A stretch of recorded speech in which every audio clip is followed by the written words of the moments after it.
Hello everyone, very good evening, very good evening, very good evening. जल्दी से बताइए कि आपको मेरी आवाज आ रही है?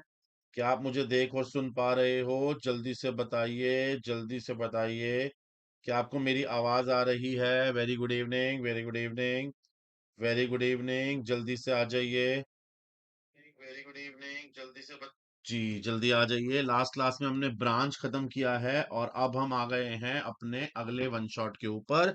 That is investment accounting. छोटा सा ये वन शॉट है, 2 क्लासेस में निपट जाएगा। देन उसके बाद कंसोलिडेशन, उसके बाद कंसोलिडेशन करेंगे। जल्दी से आ जाइए। छोटा सा वन शॉट है, ज्यादा बड़ा वन शॉट है भी नहीं, तो जल्दी जल्दी करेंगे तो फटाफट निपट भी जाएगा।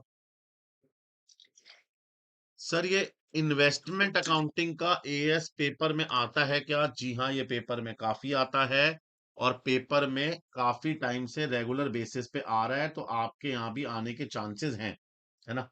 तमन्ना जी, कालरा जी आ गए हैं, कालरा जी आ गए हैं, कालरा जी आ गए हैं। अरुण जी, आवाज बढ़ा दो। अरुण जी, इससे ज्यादा आवाज क्या सुनेगा तू, जलील आदमी। ठीक है जी, जल्दी आ जाइए जी। चलिए शुरू करते हैं। ईशा जी शुरू करते हैं। सत श्री अकाल जी। अतंजय जी सत श्री अकाल। एक के भी आ गया है। लड़की की आईडी, अबे जलील आदमी। चले जी, चले चले। हमारा नया बैच शुरू हो चुका है सीए इंटरमीडिएट का 18 जुलाई से, जिसकी पहली क्लास ऑलरेडी हो चुकी है। तो अगर आपके किसी भाई बंधु को, या अगर आप किसी को रेफर करें तो बता दीजिएगा, या अगर आप में से किसी ने अभी तक बैच नहीं लिया है और लेने की प्लानिंग कर रहे हैं, तो 18 जुलाई से हमारा पहला बैच हो चुका है, जिसकी वार्म अप क्लास हो चुकी है। ठीक है जी। अब अगर हम बात करें तो मेरे को आज आपको चर्चा करनी है इन्वेस्टमेंट अकाउंटिंग के ऊपर। देखो, अब वन शॉट है, वन शॉट की तरह कराऊंगा। मैंने आपको उस दिन भी समझाया था कि ये चैप्टर वन शॉट की तरह चल रहे हैं, इसमें हम नंबर ऑफ क्वेश्चन पे फोकस कर ही नहीं रहे।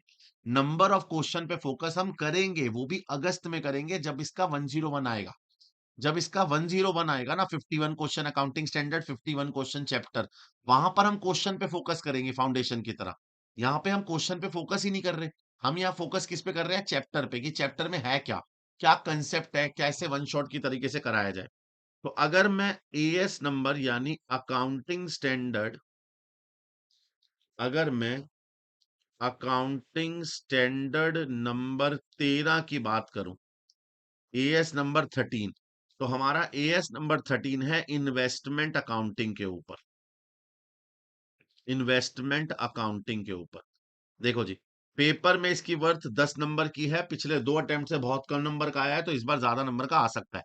इन्वेस्टमेंट अकाउंटिंग में बेसिकली यहां पर आपको सोचना इन्वेस्टर के पॉइंट ऑफ व्यू से है, कंपनी के पॉइंट ऑफ व्यू से नहीं सोचना। मतलब अभी तक आप जब भी इन्वेस्टमेंट की बात करते हैं, शेयर या डिबेंचर की बात करते हैं, तो आपका सारा फोकस रहता है कंपनी के ऊपर, कि कंपनी क्या अकाउंटिंग एंट्री डालेगी। कंपनी शेयर इशू करेगी तो क्या एंट्री डालेगी, डिबेंचर इशू करेगी तो क्या एंट्री डालेगी, कंपनी की नजर से। अब यहाँ पे आपको कंपनी की नजर से नहीं देखना, अब आपको यहाँ देखना है इन्वेस्टर की नजर से। मतलब यहाँ पे अकाउंटिंग करने का तरीका बदल जाएगा। यहाँ आप अकाउंटिंग करोगे इन्वेस्टर के पॉइंट ऑफ व्यू से, याद रखना, इन्वेस्टर के पीओवी से, पॉइंट ऑफ व्यू से। इन्वेस्टर जो पैसा इन्वेस्ट करेगा ना, उसे 2 कैटेगरी में बांटा गया है। जो इन्वेस्टर पैसा इन्वेस्ट करेगा, आप उसे 2 कैटेगरी में बांट सकते हैं। कौन कौन सी 2 कैटेगरी? सबसे पहली कैटेगरी है आपकी, सबसे पहली कैटेगरी है इन शेयर्स। चाहे आप उसके किसी कंपनी के इक्विटी शेयर खरीदें या प्रेफरेंस शेयर खरीदें, इन्वेस्टमेंट इन शेयर्स। दूसरी कैटेगरी है in debentures, bonds, government paper, etcetera. एक ऐसी जगह पर पैसा इन्वेस्ट करना जहां पर आपको फिक्स्ड रेट ऑफ रिटर्न मिलता है। फिक्स्ड रेट ऑफ रिटर्न मिलता है। मतलब अगर आप इसको नोट करके देखो, तो इन्वेस्टर के पॉइंट ऑफ व्यू से 2 जगह पैसा इन्वेस्ट हो सकता है, आइदर इन शेयर्स या डिवेंचर। अगर आप किसी कंपनी के शेयर में पैसा इन्वेस्ट करोगे, तो एक तो आपको कंपनी का डिविडेंड मिलेगा। क्या मिलेगा बताओ? एक तो कंपनी का डिविडेंड मिलेगा। भाई, अगर आप किसी कंपनी के शेयर में पैसा इन्वेस्ट करते हो, तो आपको एनुअल बेस पे डिविडेंड मिलेगा, जिसको हम याद है फाइनल डिविडेंड बोलते हैं। दूसरा, अगर आप इन पैसा इन्वेस्ट कर रहे हो, तो कंपनी आपको बोनस शेयर अलॉट कर सकती है, बोनस शेयर। और या फिर वो कंपनी मार्केट में जब राइट शेयर इशू करने जाएगी, तो उस राइट शेयर में से पहले आके आपको शेयर ऑफर करेगी एट कंसेशनल प्राइस। मतलब शेयर्स के केस में 3 चीजें हो सकती हैं, बताओ क्या? डिविडेंड, बोनस और राइट, है ना?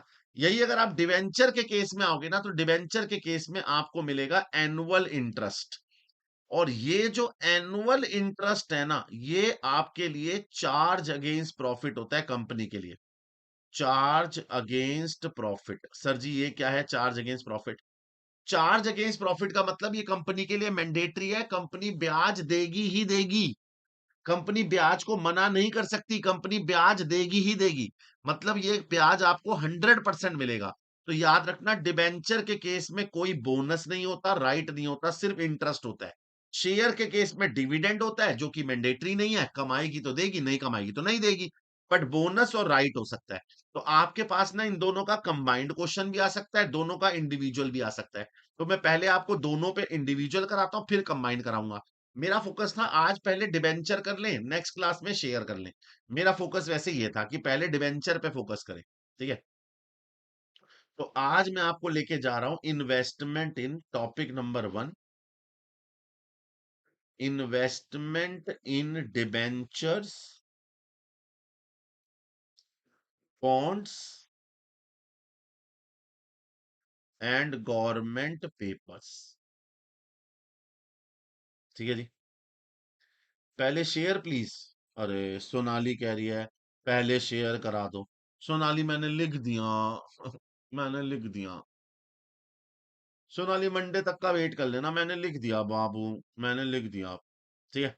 आप सुन, चाहे आप डिबेंचर में पैसा इन्वेस्ट करो, चाहे आप बॉन्ड में पैसा इन्वेस्ट करो, चाहे आप गवर्नमेंट पेपर में पैसा इन्वेस्ट करो, आप जहां भी पैसा इन्वेस्ट करो आपको इंटरेस्ट मिलेगा। अब इंटरेस्ट की कहानी क्या है ना, उसको समझने के लिए, इंटरेस्ट की कहानी को समझने के लिए आपको एक्स प्राइस कम प्राइस समझना पड़ेगा। अब ये एक्स प्राइस कम प्राइस कुछ इस तरीके से है, जरा सामने देखो। मान लीजिए 1 अप्रैल 2024 को आपका साल चालू हुआ और आपका साल खत्म होता है 31 मार्च 2025 को। ठीक है? अब मैं आपको आसानी से समझाने के लिए एनुअल इंटरेस्ट मान रहा हूं, बट हाफ ईयरली भी हो सकता है। मैं ये मान रहा हूं कि कंपनी इंटरेस्ट देती है एनुअल बेस पे। कोई कंपनी है, मान लो ए बी सी लिमिटेड, उस कंपनी ने 10,000 9% डिबेंचर इशू करे हुए हैं एट द रेट 100 वाले। अब इस कंपनी पे, इसको 10,000 डिबेंचर पे कितना ब्याज देना होता होगा साल के एंड में? कंपनी एनुअल इंटरेस्ट देती होगी 10,000 डिबेंचर पे 9% के हिसाब से। 10,000 डिबेंचर इंटू 100 इंटू 9% पूरे साल का कितना ब्याज आता होगा जी?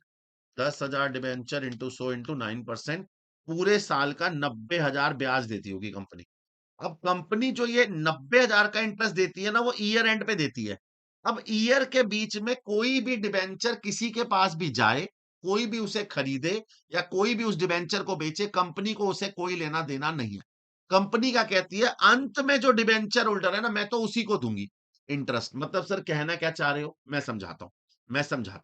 इमेजिन करो, इस क्वेश्चन को, एग्जाम्पल को याद रखना। मान लीजिए साल चालू हुआ था 1 अप्रैल 24, साल खत्म हुआ था 31 मार्च 25। ठीक है? अभी मैंने आपको कंपनी का पॉइंट पीओवी समझाया, कंपनी का पीओवी। अब एक एग्जांपल में, फॉर एग्जांपल कोई बच्चा उठा लेते हैं यहां से। मान लो अर्जुन। मान लीजिए मैं अर्जुन की बात कर रहा हूं, अर्जुन। मान लीजिए 1 अप्रैल को अर्जुन के पास हैड 509% डिबेंचर हैं ऑफ एबीसी लिमिटेड। ठीक है जी? इस डिबेंचर पे अर्जुन को ब्याज मिलता है साल के एंड में। आप मुझे बताना, पूरे साल अर्जुन अपने पास रखेगा डिबेंचर, तो साल के एंड पे अर्जुन को कितना ब्याज मिलेगा? 500 इंटू 100 इंटू 9%। बताना कितना ब्याज बनता है अर्जुन का? 500 debenture into 100 face value into 9%। Arjun को ब्याज मिलेगा 4,500 का, है ना जी? कंपनी से 4,500 का ब्याज मिलेगा, याद रखना। इमेजिन करो, अर्जुन के पास मान लो 1 अगस्त को, 1 अगस्त थोड़ा दूर बना दिया मैंने। मान लीजिए अर्जुन के पास 1 अगस्त को, यहां कहीं 1 अगस्त 2024 को अर्जुन के पास आदित्य आया और आदित्य ने बोला भाई भाई भाई, यार ये आर की, ये जो एबीसी लिमिटेड के डिबेंचर है मुझे बेच दे। अर्जुन ने बोला हाँ भाई तू खरीद ले, क्या दिक्कत है, मैंने खरीदे थे, सही दाम बता, मैं तेरे को बेच दूंगा। अर्जुन ने बोला भाई तू दाम बता। इसने बोला भाई देख, मैं तेरे को ये 509% डिबेंचर सोल्ड करूंगा एट ₹125 पर डिबेंचर। मतलब 100 वाला डिबेंचर 125 का बेचूंगा, यानी 500 इंटू 125 यानी 62,500 का। अब इनकी आपस में बहस चली, ये कह रहा था 140, वो कह रहा था 130। तंग आके ये 125 पे मान गए, बार डिमांड एंड सप्लाई पे, कि भैया यही रेट रहेगा, ठीक है जी, पक्का यही रेट होगा। अब इसके बाद अर्जुन ने बोला कि भैया एक और चीज सुन, इतना पैसा तो मैं तेरे से डिबेंचर का लूंगा ही लूंगा, लेकिन अब जब अंत में ब्याज मिलेगा ना, तो सारा ब्याज तुझे मिलेगा। आदित्य ने बोला हाँ, तो डिबेंचर मेरे पास है तो मुझे ही मिलेगा। अर्जुन ने बोला भाई गलत बात नहीं है थोड़ी सी, अप्रैल मई जून और जुलाई 4 महीने तो ये मेरे पास थे डिबेंचर, तेरे पास तो 8 महीने थे, तो 8 महीने का ब्याज तुझे मिलना चाहिए और 4 महीने का मुझे मिलना चाहिए, बट कंपनी इतनी सिरदर्दी लेगी नहीं, कंपनी ये सारा का सारा ब्याज तो तुझे दे देगी। तो उसने बोला मेरी क्या गलती है इसमें? कह रहा जी सुन एक काम कर, तो 4 महीने का जो ब्याज बनता है ना, 4 महीने का जो इंटरेस्ट बनता है, इस 4 महीने का 500 डिबेंचर इंटू 100 इंटू 9% इंटू 4 महीने, कि 4 महीने का जो ब्याज बनता है 500 इंटू 100 इंटू 9% इंटू 4/12, ये 1500 का ब्याज ये भी मुझे इसके साथ चाहिए। मतलब मेरे को चाहिए 62,500 डिबेंचर के, प्लस 1500 रुपए ब्याज के, 64,000 रुपीज चाहिए मेरे को। अब अगर आप देखो तो सारा झगड़ा किस चीज का चल रहा है। आदित्य ने बोला भाई सुन, ओ हीरो, ओ अर्जुन हीरो, इधर सुन, तूने मेरे को बोला मेरे को 125 रुपए में बेचना है, मैं तेरी बात मान गया, अब तू ये ब्याज क्यों घसीट के ले आया बीच में? भाई तूने जब 125 रुपए बोला था, मैं देने को तैयार हूं ना, मैं ब्याज ब्याज नहीं दूंगा। आप मुझे बताओ सारा झगड़ा किस चीज पे चल रहा है? बताओ सारा झगड़ा कि ये 1500 रुपए इसको आदित्य देगा या नहीं देगा। इसका मतलब जब कभी भी सेलिंग प्राइस तय किया जाता है 125 रुपए पर डिवेंचर, तो ये दो तरीके का प्राइस हो सकता है। आदित्य क्या चाहेगा बताना, सॉरी अर्जुन क्या चाहेगा? अर्जुन चाहेगा कि इसको 125 रुपए पर डिबेंचर तो मिले, साथ में इंटरेस्ट भी मिले। तो अर्जुन चाहता है कि ये जो प्राइस है, सेलर, हमारे केस में सेलर कौन है जी? हमारे केस में अर्जुन है। अर्जुन चाहता है कि this price must be called as X price. X price का मतलब एक ऐसा प्राइस जिसमें ब्याज इंक्लूड नहीं होता, मतलब वन एक्सक्लूडिंग इंटरेस्ट। इस ब्याज में, इस प्राइस में इंटरेस्ट इंक्लूड नहीं है, इंटरेस्ट अलग से देना पड़ेगा 1500 रुपए। वहीं पे इसी के विपरीत परचेजर यानी कि बायर क्या चाहेगा? बायर हमारे केस में कौन था? आदित्य। आदित्य क्या चाहेगा? आदित्य चाहेगा कि भैया सुनो, ये तुम्हारा हमारा झंझट मेरे को नहीं पता भाई, मेरे को तो चाहिए कम प्राइस। सर ये कम प्राइस क्या होता है? कम प्राइस, कम प्राइस का मतलब होता है, कम प्राइस का मतलब होता है इंक्लूडिंग इंटरेस्ट, इंक्लूडिंग। भैया आदित्य चाहता है कि भैया देखो, मैं आपको 125 रुपए दे रहा हूं, 125 के हिसाब से बनते हैं 62,500, ये इंक्लूडिंग इंटरेस्ट है। अब मैं इंटरेस्ट इंटरेस्ट अलग से नहीं दूंगा भाई, मैं नहीं दे रहा ब्याज ब्याज अलग से, ये ब्याज ब्याज मिलाकर है इतने पैसे, 125 ब्याज मिला के, मेरे से ब्याज मत मांग लेना। और सेलर क्या चाहता है बताओ? कि ये प्राइस जो है वो एक्सक्लूडिंग इंटरेस्ट हो। अब आपको जब क्वेश्चन देगा ना, तो क्वेश्चन बता देगा कि एक्स प्राइस है या कम प्राइस है। बात समझ में आई? याद रखना, जब कभी भी डिबेंचर, बॉन्ड या गवर्नमेंट पेपर की कहानी आएगी, तो साथ में एक्स प्राइस और कम प्राइस की कहानी आएगी। तो याद रखना, एक्स प्राइस एक ऐसा प्राइस है जिसमें ब्याज इंक्लूड नहीं है, कम प्राइस एक ऐसा प्राइस है जिसमें ब्याज ऑलरेडी इंक्लूडेड है। बात समझ में? एक और कंसेप्ट आता है इसमें जिसको हम बोलते हैं brokerage and commission. Brokerage and stamp duty, brokerage and stamp duty. अच्छा, ये ब्रोकरेज और स्टैंप ड्यूटी शेयर डिबेंचर दोनों में हो सकते हैं। अगर मैं इसमें से ब्रोकरेज की बात करूं, तो ब्रोकरेज की कहानी क्या होती है? ब्रोकरेज बेसिकली एक तरह की कमीशन है उस इंसान, उस ब्रोकर की, जो ब्रोकर आपके मीडियोकर की तरह बैठ के सेलर और बीच में खड़ा है, जो दोनों को मिलवाता है। अब ये ब्रोकरेज परचेज पे भी लगती है, सेल पे भी लगती है। मतलब अगर मैं बायर हूं तो मुझे भी देनी है, और अगर मैं सेलर हूं तो भी मुझे ब्रोकरेज देनी है। मतलब ब्रोकर जो बीच का दलाल होता है ना, ये बड़ा बढ़िया आदमी होता है। ये दोनों से पैसे खाता है। ये ब्रोकर परचेजर से भी लेता है कमीशन, सेलर से भी लेता है कमीशन। बोलता है मैंने तुम्हें मिलवाया है ना। मतलब ये समझ लो, ये ब्रोकर बेसिकली वो आदमी है जो, ये वो बुआ चाच नहीं, ये वो होते हैं ना हर परिवार के अंदर एक ताया जी, जो लोगों की शादियां कराते हैं। हाँ, बस समझ लो ये वो ब्रोकर होते हैं जो लड़की के घर वालों को लड़के के घर वालों से मिलवाते हैं, लड़के के घर वालों से अलग सगन लेते हैं, लड़की के घर वालों से अलग सगन लेते हैं। हमारे पंजाबी में इन्हें बिचोला कहा जाता है, बिचोला। बिचोला मतलब एक ऐसा आदमी जो दोनों को मिलवाता है और दोनों से कमीशन खाता है, इसको बिचोला बोला जाता है, बिचोला पंजाबी भाषा में। शादी कराने वाला ऐसी ब्रोकर दलाल बिचोला होता है, दोनों से कमीशन लेता है, बायर से भी लेता है, सेलर से भी लेता है। अगर आप बायर हो और आपने ब्रोकरेज दी है तो याद रखना, आपकी ब्रोकरेज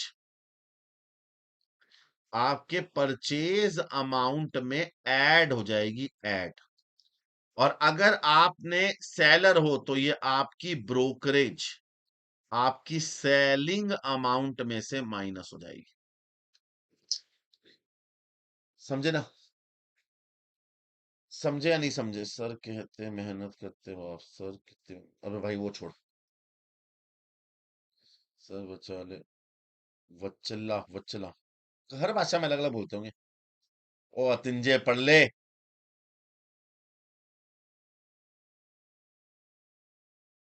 शांतम सर को फोन कर ले तरुण, या शांतम सर को मैसेज डाल दे, शांतम सर बता देंगे। तरुण भाई शांतम सर को मैसेज डाल दे। चले। ब्रोकरेज और सेल, ये क्या बोलते हैं, सेलर बायर दोनों पे लगती है, परचेजर उसको ऐड कर देता है, सेलर माइनस कर देता है। उसी के विपरीत अगर स्टैंप ड्यूटी की बात करी जाए तो स्टैंप ड्यूटी गवर्नमेंट लेती है आपकी इन्वेस्टमेंट को आपके नाम पे रजिस्टर करने के लिए, तो ये सिर्फ और सिर्फ बायर पे लगती है, परचेजर पे, सेलर पे नहीं लगती। परचेजर के लिए ये अमाउंट जो होती है वो परचेज अमाउंट में ऐड हो जाती है, ये भी, कि भाई जब तक ये खर्चा नहीं करोगे आपके नाम पे रजिस्टर नहीं लगेगा। क्लियर है? हाँ ना बोलो, पक्का? क्लियर है जी? पक्का? याद रखिएगा ब्रोकरेज और स्टैंप ड्यूटी वाली कहानी। क्लियर है जी? पक्का? तो याद रखिएगा डिवेंचर के केस में आपको एक्स प्राइस कम प्राइस वाला फंडा याद रखना है, साथ में ब्रोकरेज और स्टैंप ड्यूटी वाला रखना है। अब इसके अंदर एक और कंसेप्ट आता है, जो कंसेप्ट बेसिकली होता है अक्रूड इंटरेस्ट का, लेकिन वो मैं आपको पहले क्वेश्चन कराऊंगा, फिर मजा आएगा करने में। जैसे आपके सामने स्क्रीन पे एक एग्जाम्पल नंबर 3 नजर आ रहा है, ये मेरी बुक का क्वेश्चन है। बहुत प्यारा क्वेश्चन है। डिबेंचर के ना ज्यादातर क्वेश्चन स्टडी मटेरियल में है ही नहीं, तो जो भी है वो मेरे पास ही है। तो एग्जाम्पल नंबर 3 बहुत प्यारा है, देखते हैं आप पढ़ के समझ पाते हो या नहीं। माधुरी दीक्षित ने परचेज करा 1 मार्च 2001 को 24,000 रुपए के 5% डिबेंचर, 90 रुपए में, वो भी कम प्राइस। अब देखो 90 रुपए में खरीदा है, फेस वैल्यू क्या है उसकी आइडिया नहीं है। तो जब कुछ ना पता हो तो डिबेंचर जनरली 100 रुपए का होता है। अगर मैं इसको 100 से डिवाइड कर लूं तो मैं ये मान लूंगा कि 24,000 डिवाइड बाय 100 यानी कि 240 डिबेंचर खरीदे गए हैं। 240 डिबेंचर। ये डिबेंचर 100 रुपए वाला खरीदा है 90 रुपीज में एट कम प्राइस, मतलब इसमें ब्याज ऑलरेडी इंक्लूडेड है। ब्याज मिलता है साल में 2 बार, एक बार मार्च में, एक बार सितंबर में, यानी हाफ ईयरली। स्टैंप ड्यूटी लगती है हमारी 20 रुपए और ब्रोकरेज लगती है 2%। खरीदते समय ब्रोकरेज भी ऐड, स्टैंप ड्यूटी भी ऐड। इंटरेस्ट हाफ ईयरली का रिसीव हो गया। 1 सितंबर को 10,000 रुपए के, भैया रुपए से चेंज करो, डिवाइड बाय 100 करो, यानी 100 डिबेंचर को बेचा गया, सोल्ड करा गया 92 में, वो भी एक्स प्राइस, यानी ब्याज इंक्लूड नहीं है, ब्रोकरेज -2%। 30 सितंबर को 8,000, बाबू 8,000 नहीं 800 नहीं 80 डिबेंचर को दोबारा खरीदा गया 91 में, वो भी एक्स इंटरेस्ट में, ब्रोकरेज है हमारी 2, चार्जेस 10। 1 दिसंबर को 6,000, 6,000 नहीं 60 को सोल्ड करा गया 94 में, वो भी कम इंटरेस्ट, ब्रोकरेज है 2%। मार्केट प्राइस दिसंबर का दे रखा है 88.5 रुपीज। यानी इस क्वेश्चन के अंदर तीनों कंसेप्ट लग जाएंगे। इसमें आपको ब्रोकरेज भी समझ में आ जाएगा, इसमें आपको एक्स प्राइस कम प्राइस भी समझ में आएगा, अक्रूड इंटरेस्ट भी समझ में आएगा, और साथ में आपको वो भी समझ में आएगा विच एवर इज लोअर वाली कहानी। चले। ओ भाई बहुत बड़ा क्वेश्चन है भाई, बहुत बड़ा क्वेश्चन है। याद है हम इस क्वेश्चन को कैसे करते थे? मेरे बच्चे हो तो चैट में जवाब दो। अगर आप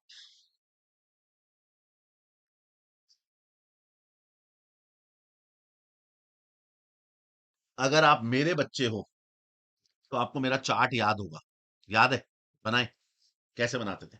हमारा साल बंद होता है दिसंबर में, तो हमारा चार्ट कुछ इस तरीके से चालू होगा। एग्जाम्पल नंबर 3 है ये, आर के जी सर की बुक।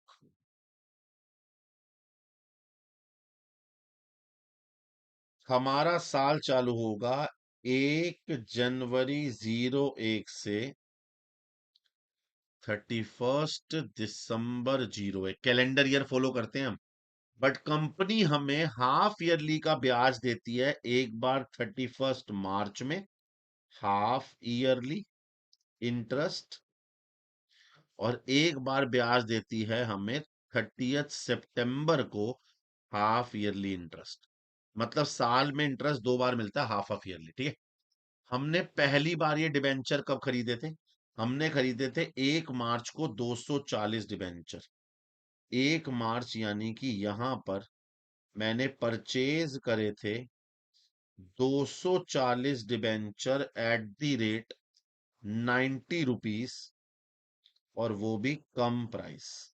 याद है? अब मैं इसके नीचे तीन काम करता था। तीन काम। क्या क्या तीन काम? सबसे पहला काम ब्याज।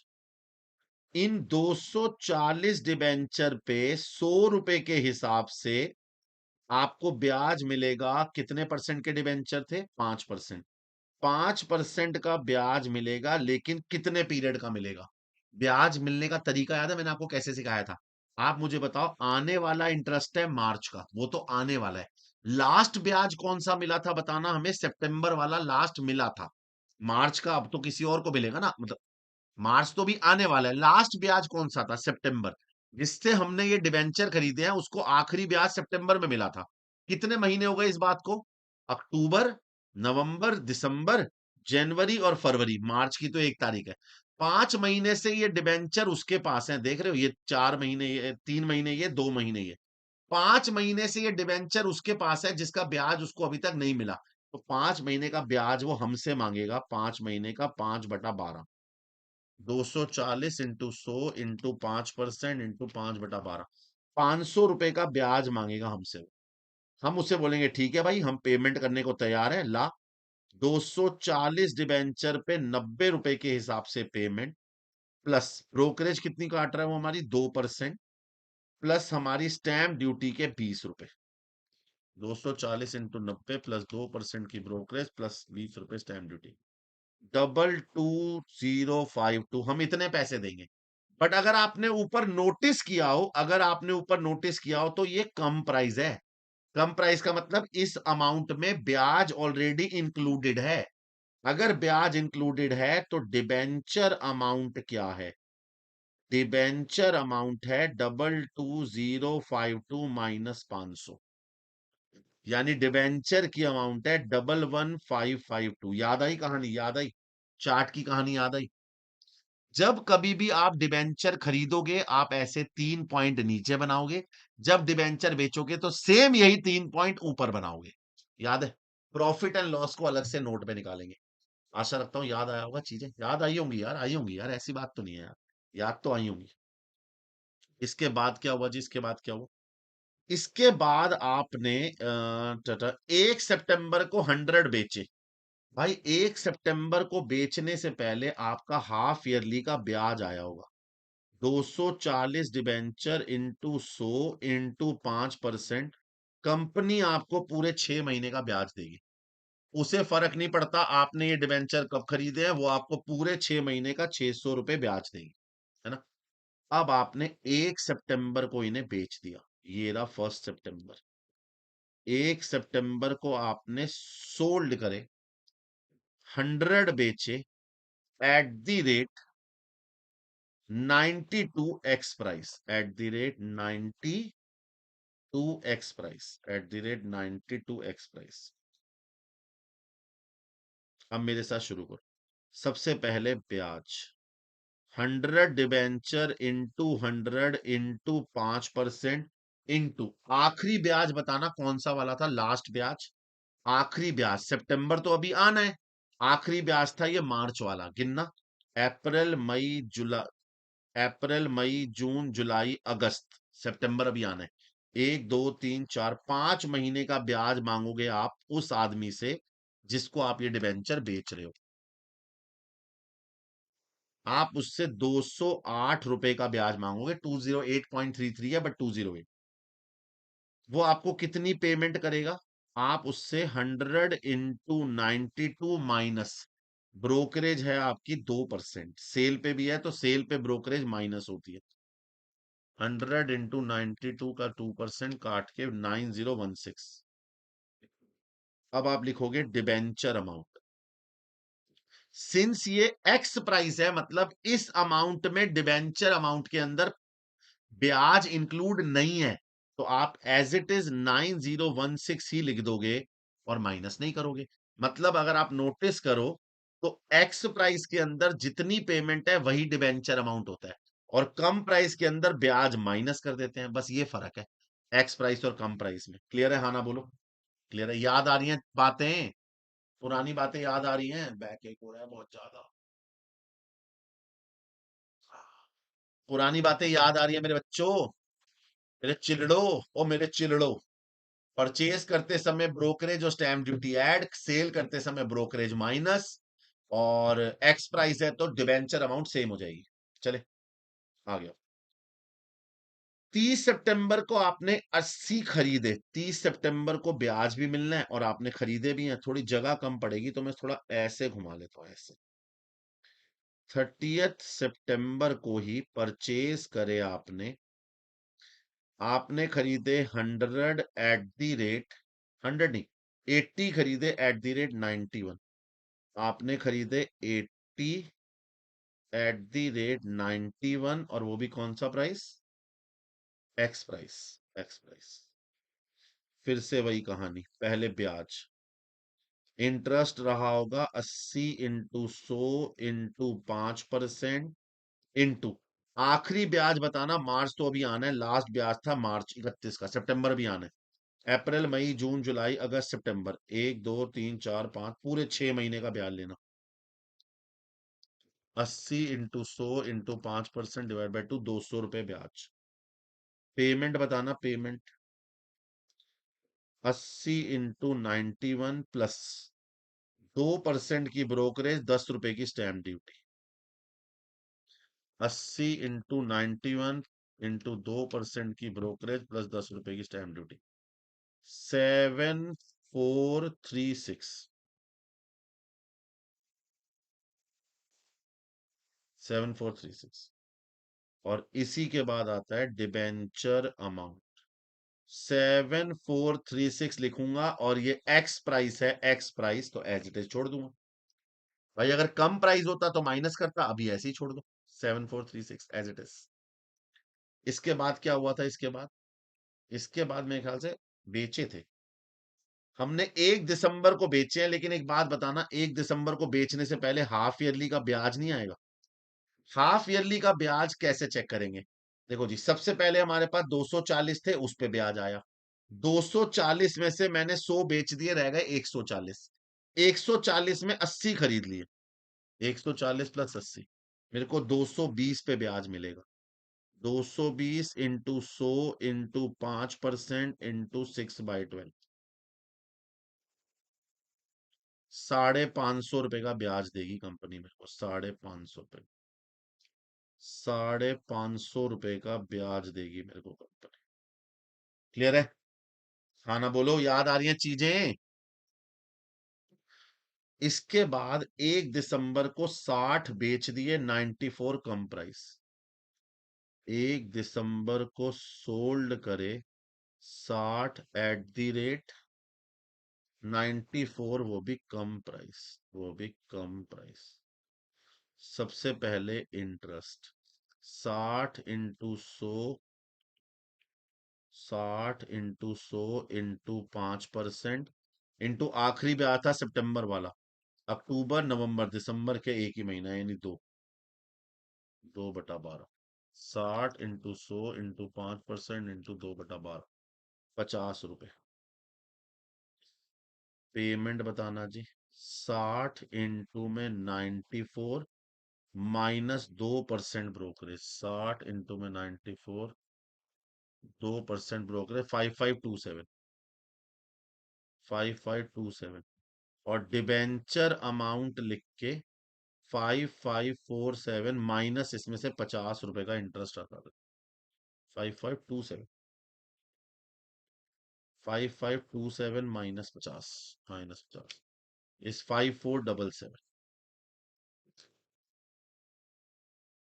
डन है जी, डन है जी, डन है जी, डन है जी। अब सुनो कहानी इससे आगे की। देखो, सबसे पहले पूरे चार्ट को अगर मद्देनजर रखा जाए तो पहले खरीदे, फिर ब्याज आया, फिर बेचे, फिर खरीदे, फिर ब्याज आया, फिर बेचे। लेकिन प्रॉब्लम क्या है, आपका साल चलता है जनवरी से दिसंबर, और आपको ब्याज मिलता है मार्च और सितंबर में। आखिरी ब्याज जो आपको सितंबर में मिला था, उसके बाद अक्टूबर, नवंबर, दिसंबर, ये 3 महीने बीत चुके हैं। और अगर आपका ईयर अलग है और उनका ईयर अलग है, तो ईयर के एंड में अक्रूड इंटरेस्ट आएगा। और ये अक्रूड इंटरेस्ट कितना आएगा, 3 महीने का, क्योंकि कमा लिया बट अभी तक मिला नहीं है। किस पे लूं बताना। आखिरी ब्याज था 220, जिसमें से 60 बेच दिए, 220 -60, आखिरी ब्याज आएगा 160 इंटू 100 इंटू 5% इंटू 3 महीने, 160 इंटू 100 इंटू 5% इंटू 3/12 इस 200 रुपए। है ना जी, आया ना बोलो, है ना जी। ये अक्रूड इंटरेस्ट कब आता था बताओ। ये अक्रूड इंटरेस्ट सिर्फ तभी आता है जब आपका ईयर अलग हो और इंटरेस्ट का ईयर अलग हो। जैसे यहां इंटरेस्ट मिल रहा है मार्च और सितंबर में, और आपका ईयर है जनवरी दिसंबर। अगर इंटरेस्ट जून और दिसंबर में मिल रहा होता ना हाफ ईयरली, तो अक्रूड इंटरेस्ट नहीं आता। अक्रूड इंटरेस्ट तभी आएगा जब ईयर अलग होगा, याद रखना। सर अगर ईयर के एंड में अक्रूड है तो ईयर के स्टार्टिंग में भी तो अक्रूड होगा। बाबू, ईयर के स्टार्टिंग में होगा अक्रूड, लेकिन डिबेंचर ही नहीं है। अगर यहाँ पे कोई ओपनिंग बैलेंस ऑफ डिबेंचर होता तो अक्रूड आता। ये रहा आपका कंप्लीट चार्ट। अगर आप कहें तो मैं आपको पूरा का पूरा चार्ट फुल स्क्रीन पे दिखा सकता हूँ। दिखाओ,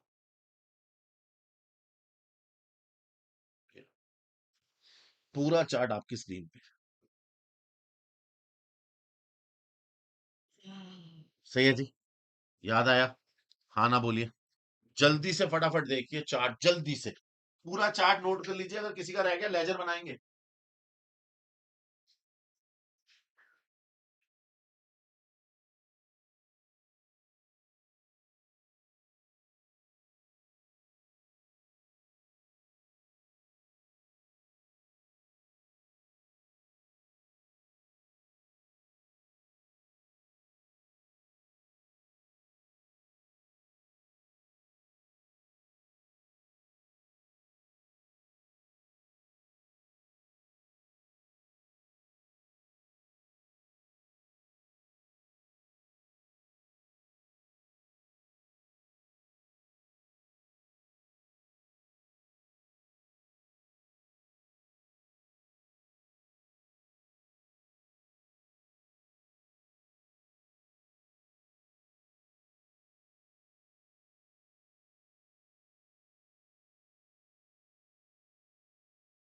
बना लिया चार्ट, जल्दी बताओ। बना लिया चार्ट, बना लिया। हाँ या ना बोलो। चार्ट बना लिया, हटा लूं। बना लिया होगा, मैं एज्यूम कर रहा हूँ कि आपने बना लिया होगा, है ना। मैं ये एज्यूम कर रहा हूँ कि आपने बना लिया होगा चार्ट। चलो, अब कैसे बनता था लेजर देख। लेजर कैसे बनता था। इन्वेस्टमेंट इन 5% डिबेंचर अकाउंट। देखता हूं आपको याद है या नहीं। बीच की लाइन में हमेशा डबल करता था, फिर कॉलम होता था मेरा डेट, पर्टिकुलर, नंबर्स, इंटरेस्ट और अमाउंट। याद है? अमाउंट, नंबर, इंटरेस्ट और date. Date, particular, number, interest, amount. Date, particular, number, interest और अमाउंट। ठीक है जी, चले शुरुआत कीजिए। सबसे पहली शुरुआत, 1 जनवरी को कुछ नहीं है हमारे पास, ओपनिंग बैलेंस नहीं है, सीधा 1 मार्च को खरीदा, इन्वेस्टमेंट खरीदने की एंट्री 1 मार्च को। इन्वेस्टमेंट टू बैंक, इन्वेस्टमेंट के लेजर में टू बैंक। कितने नंबर ऑफ डिबेंचर खरीदे? कितने नंबर ऑफ डिबेंचर हमने खरीदे? 240, जिसमें ब्याज है 500। नंबर 240 जिसमें ब्याज है हमारा 500, और डिबेंचर की अमाउंट है 21552। सिर्फ चार्ट को देखिए और चार्ट में से उठा के डाल दीजिए, दैट्स इट, इतना सा करना है आपको। इसके बाद आपको हाफ ईयरली का इंटरेस्ट मिला, बैंक टू इंटरेस्ट 600। इंटरेस्ट के लेजर में आपको 31 मार्च को बाय इंटरेस्ट करके मिला, कितना? बाय बैंक करके मिला, इंटरेस्ट के कॉलम में 600। इसके बाद आपने 1 सितंबर को बेचा, बेचने की एंट्री बताना। जैसे ही आप इन्वेस्टमेंट बेचोगे, एंट्री क्या हो जाएगी? Bank to investment. इन्वेस्टमेंट के लेजर में आ जाएगा बाय बैंक, 1 सितंबर को आ जाएगा बाय बैंक। आपने बेचे 100 बेचे, उसमें आपकी 208 रुपए का इंटरेस्ट था, 208 रुपए का इंटरेस्ट था, और डिबेंचर अमाउंट 9016 थी, 9016 आई है इस। हाँ, अब आपको पता है जब भी डिबेंचर बेचे जाएंगे ना, तो डिबेंचर पे बेचने पे प्रॉफिट एंड लॉस निकालना पड़ेगा। और क्वेश्चन बताएगा कि प्रॉफिट एंड लॉस कैसे निकालना है, कह रहा है फीफो बेस पे निकालो। फीफो का मतलब, ये जो 100 डिबेंचर आपने बेचे हैं ना, ये इस 240 में से बेचे हैं। तो आइए जरा नोट नंबर 1 में प्रॉफिट या लॉस निकालें। याद है नोट कैसे निकालते थे? याद है जलीलो? Calculation of profit slash loss. कैसे निकालते थे? कैसे निकालते थे? हम निकालते थे sale value minus book value. हमने ये 100 डिबेंचर बेचे 9016 के, और इन 100 डिबेंचर को किस में से बेचा है बताना? इस वाले 240 में से बेचा है। और ये 240 डिबेंचर 21152 के हैं। तो अगर 21152 अगर ये अमाउंट 240 डिबेंचर का है, तो 100 डिबेंचर का क्या होगा? अगर 240 का है तो 100 का क्या होगा? यानी मैंने 9016 में बेचा 8980 की चीज को, मतलब मेरे को 36 रुपए का प्रॉफिट हुआ, इतने ज्यादा में बेचा। ये प्रॉफिट में यहां से उठा के 1 सितंबर को 2 PNL करके 36 यहां डाल देता था, याद है? और लॉस होगा तो इन्वेस्टमेंट की वैल्यू कम होगी, क्रेडिट में आ जाएगा। फिर क्या हुआ चार्ट में देखना। फिर हमने 30 सितंबर को दोबारा खरीदे, बताना 30 सितंबर को खरीदने की entry. Investment to bank, investment के लेजर में टू बैंक। मैंने कितने खरीदे जी? मैंने खरीदे 80 जिसपे ब्याज है 200, 80 जिसपे ब्याज है 200, और अमाउंट है 7436, 7436। 30 सितंबर को मुझे फिर से बाय बैंक इंटरेस्ट मिला। इस बार इंटरेस्ट शायद 550 था, जितना मेरे को याद है। मेरा इंटरेस्ट था 550, वेरी नाइस। और क्या हुआ? 1 दिसंबर को फिर से 60 बेचे, 1 दिसंबर को बाय बैंक मैंने 60 बेचे। इस 60 को बेचने पे मेरा इंटरेस्ट है 50 रुपए और 5477, 50 रुपए और 5477। फिर से वही कहानी, ये 60 कहां से बेचे होंगे? फीफो मेथड है तो इसी 240 में से, ये अभी खत्म थोड़ी हुए हैं, तो दोबारा निकालो profit loss. Note number 2, note number 2, calculation of profit slash loss on 1 दिसंबर, फिर वही कहानी, sale value minus book value. मैंने बेचे 5477 के, और ये बेचे मैंने 21552। अगर 240 का है तो 60 का क्या होगा?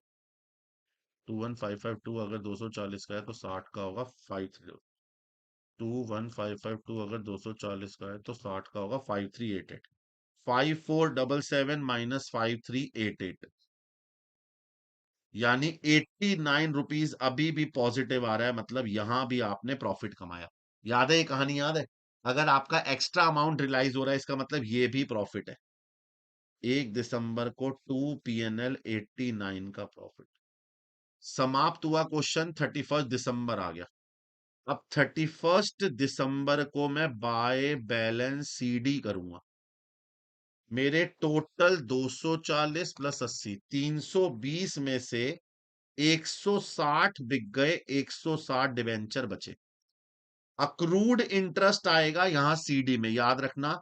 सीडी की जो ये जगह है ना, यही अक्रूड इंटरेस्ट आता है। अक्रूड इंटरेस्ट की जगह यही है। अगर अक्रूड इंटरेस्ट नहीं है तो ये खाली रहेगा सीडी। अक्रूड इंटरेस्ट होगा तो ही आएगा यहाँ पे। कितने का अक्रूड इंटरेस्ट है जी? 200 रुपए का। अब जब मैं इंटरेस्ट का कॉलम बंद करूंगा तो 600 प्लस 208 प्लस 550 प्लस 50 प्लस 200, 1608 में से 700 गए। 908 रुपए का ब्याज आ रहा है इधर बैलेंसिंग फिगर, और इसे बोलते थे 2 PNL बैलेंसिंग फिगर। इंटरेस्ट का हमेशा बैलेंस इधर ही आएगा, मतलब इतना ब्याज एक्चुअल में आपने कमाया। खरीदते समय जो ब्याज दिया वो माइनस कर लिया, बेचते समय जो ब्याज आया वो जोड़ लिया। मतलब इतना ब्याज आया, इतना ब्याज गया, नेट में इतना ब्याज पीएनएल में चला जाएगा। सारी कहानी रह गई इसको बंद करने की। 21552 plus 36 plus 7436 plus 89, 29113 minus 9016 minus 5477। मेरा यहां बैलेंस आ रहा है 14,620। याद है? अब प्रॉब्लम क्या है, नोट नंबर 3 में एक नोट और बनेगा, that is calculation of profit slash loss on valuation, और मैं गलत लिख दिया। वैल्यूएशन में कभी प्रॉफिट नहीं होता है, calculation of loss on valuation. Valuation में कभी प्रॉफिट नहीं होता, नहीं तो प्रूडेंट वायलेट हो जाएगा, हमेशा लॉस होता है। और कैसे निकालते हैं लॉस? आप मेरे को कॉस्ट और market value which ever is lower पे लेना होता है। मेरी कॉस्ट आ रही है 14,620। सर ये 14,620 कहां से आ रहा है? मैंने क्रेडिट वाला जोड़ा, ये सब प्लस किया, इसमें से ये दोनों माइनस करे। 29,113 माइनस 9016 माइनस 5477, ये देखो 14,620 आ रहा है ना। इस 14,620 की मेरी कॉस्ट है। मार्केट वैल्यू कैसे निकालू? इस 160 डिबेंचर की मार्केट वैल्यू लास्ट में दी हुई है, देखो 88.5। 88.5, 160 की वैल्यू 88.5 है। 14,160, which ever is lower select कर लो, जो कि 14,160 मार्केट वैल्यू आ रही है। और अगर मार्केट वैल्यू लोअर है तो मतलब आपको लॉस आने वाला है कितने का? 460 रुपए का आपका लॉस है। बट अगर कॉस्ट सिलेक्ट होती है तो लॉस नहीं होगा। लॉस तभी होगा आपको वैल्यूएशन में अगर आपकी मार्केट वैल्यू लोअर है। अगर मार्केट वैल्यू हायर है, कॉस्ट लोअर है, तो फिर आपको लॉस नहीं होगा। अब आप अपनी सीडी की जगह पे 14,160 लिखेंगे, और यहां पर बाय पीएनएल ब्रैकेट में लॉस आ जाएगा आपको 460 रुपए का। इस बात को ध्यान रखो, लॉस तभी आएगा जब कॉस्ट लोअर होगी अपना एंड मार्केट वैल्यू लोअर होगी। अगर कॉस्ट लोअर है तो कभी भी नहीं आएगा, याद रखना। याद रखना, अगर कॉस्ट लोअर है तो कभी भी नहीं आएगा। याद है? याद है? याद है? हाँ या ना बोलो। क्या आपको ये कहानी याद है मेरी? हाँ या ना बोलो। यहां जाके आपका ये डिबेंचर वाला पार्ट खत्म। डिबेंचर वाले पार्ट में मैंने आपको एक्स प्राइस, कम प्राइस, बोन वो क्या बोलते हैं अपना, brokerage, stamp duty, accrued interest, valuation, सारे पॉइंट करा दिए। अब पेपर में कभी भी डिवेंचर वाला क्वेश्चन आएगा तो उसमें इतना सब नहीं होगा। मैंने सब डाल दिया ताकि जानबूझ के क्वेश्चन थोड़ा एक ही क्वेश्चन सब कुछ कवर कर दे। तो मैंने आपको बोला था 2 जगह पे इन्वेस्टमेंट करते हैं हम। इन्वेस्टमेंट आइदर इन डिबेंचर्स या इन्वेस्टमेंट इन शेयर्स। याद है? मैंने अभी आपको ये डिबेंचर वाला पार्ट कराया। अब शेयर्स वाला हम आज नहीं, नेक्स्ट करेंगे पार्ट 2 के अंदर। पार्ट 1 में हमने डिबेंचर वाला पार्ट किया। अगर मैं आपको छोटा-सा रिकैप करके दूं तो ये पूरा चैप्टर हम इन्वेस्टर के पीओवी से देखते हैं। अगर आप शेयर में इन्वेस्ट करोगे तो आपको डिविडेंड मिलेगा जो कि फिक्स नहीं है, बोनस और राइट मिलेगा। डिबेंचर, बॉन्ड या गवर्नमेंट पेपर में करोगे तो आपको ब्याज मिलेगा। इंटरेस्ट के केस में मैंने आपको क्या सिखाया था, आपको क्या सीखना पड़ेगा, एक्स प्राइस और कम प्राइस। एक्स प्राइस एक ऐसा प्राइस है जिसमें ब्याज इंक्लूड नहीं है, कम प्राइस एक ऐसा प्राइस है जिसमें ब्याज इंक्लूड है। सेलर हमेशा एक्स प्राइस चाहता है, बायर हमेशा कम प्राइस चाहता है। ब्रोकरेज या परचेज के समय भी लगती है, सेल के समय भी लगती है। ब्रोकरेज परचेज के समय परचेज में ऐड हो जाती है, सेल के समय सेल में से माइनस हो जाती है, याद रखना। स्टैम्प ड्यूटी सिर्फ परचेज में लगती है और परचेज के समय ऐड हो जाती है। जब कभी भी आप क्वेश्चन का, आपका ईयर है जनवरी से दिसंबर और ब्याज मिल रहा है मार्च और सितंबर में, तो अक्रूड इंटरेस्ट आएगा, वरना अक्रूड इंटरेस्ट नहीं आएगा। और लास्ट में अगर आपको मार्केट वैल्यू दे रखी है तो आप विच एवरेज लोअर करेंगे। लोअर में अगर कॉस्ट सिलेक्ट हो जाती तो लॉस नहीं होता, मार्केट वैल्यू सिलेक्ट हुई है इसलिए लॉस हुआ। मैंने सारा रिकैप दे दिया, आशा रखता हूं समझ में आया होगा। पक्का। अब रही बात जब हमारे शेयर्स वाली, तो वो शेयर वाला हम आज ना करके शेयर वाला करेंगे मंडे को। मैंने 2 क्लासेस लगाई थी इसकी, मंडे को शेयर वाला करेंगे। एक चैप्टर में कैसे क्वेश्चन खत्म करना है ये मैंने आपको करके दिखाया, तारीफ बनती है मेरी यार, बनती है यार। एक बार कमेंट सेक्शन में लव यू कालरा जी लिखना चाहिए आपको। एक बार तो आपको कमेंट सेक्शन में लव यू कालरा जी लिखना चाहिए कि यार कालरा जी मजा आया यार। एक क्लास के अंदर पूरा कंसेप्ट क्लियर करा दिया मैंने, है ना जी। अब मिलते हैं मंडे को। दुबे भैया, अक्रूड इंटरेस्ट सिर्फ तभी आता है जब आपका ईयर अलग हो और इंटरेस्ट का ईयर अलग हो। आपका ईयर अगर अप्रैल से मार्च होता, अगर आपका ईयर अप्रैल से मार्च होता, अप्रैल से मार्च, तो अक्रूड इंटरेस्ट होता ही नहीं, क्योंकि आपको आखिरी ब्याज तो मार्च में मिल गया होता। तो फिर अक्रूड क्यों आता? अक्रूड तब आएगा जब आपका ईयर अलग हुआ, उनका ईयर अलग हुआ। ठीक है जी। चलिए, क्या ये चार हॉरिजॉन्टल बनाना था? अरे चौड़ में बना के आओ चार्ट, चौड़ में। बस यहाँ ना ये प्रॉफिट एंड लॉस की ये वर्किंग जरूर बनाना है यार। ये जो प्रॉफिट एंड लॉस की वर्किंग है ना, ये जरूर दिखाना है यार। ये नहीं दिखाओगे ना तो नंबर कट जाएंगे यार। चलिए जी। हम मिलते हैं कल। Tata bye bye, take care. कल नहीं, मंडे।